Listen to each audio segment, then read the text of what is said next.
مہینے کے تعلق سے ایک مسئلہ پوچھا کہ اس مہینے مچھلی نہیں کھانا چاہیے. کیوں نہیں کھانا چاہیے بھائی؟ کھانے پینے پر کوئی پرہیز نہیں. مذہب اسلام میں حلال کھانا ہے اور حلال طریقے سے کھانا ہے، بس اس کو دھیان میں رکھنا. حرام نہیں کھانا، حرام طریقے سے نہیں کھانا. باقی اللہ خیر سنتا. آپ کو اگر کھانے کی اچھا نہیں ہے مت کھائیے.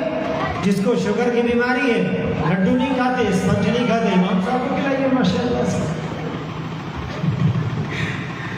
نہیں کھانا اچھی بات ہے، کوئی عرض کی بات نہیں. آپ نہیں کھاتے مت کھائیے، لیکن روک نہیں ہے اللہ کی طرف سے کہ آپ مٹھائی نہیں کھائیے گا آج کے دن. کھلائیے، کیوں نہیں کھائیں گے؟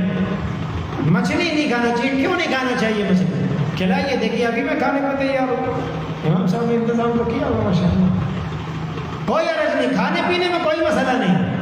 دھیان صرف اتنا رکھنا ہے کہ حرام نہیں کھانا ہے اور حرام طریقے سے نہیں کھانا ہے، بس اتنا دھیان رکھنا. اس کے علاوہ کھانے پینے پر کوئی پرہیز نہیں.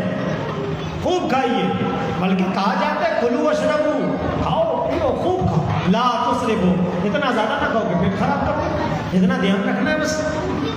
کھانے پینے میں کوئی مسئلہ نہیں. آپ چاہے مچھلی کھائیے، آپ چاہے بھنڈی کھائیے، آپ چاہے مرغا کھائیے، آپ چاہے جو کھانا پر سمجھ رہیے، جو کھانا. کھانے پینے پر کوئی پرہیز نہیں.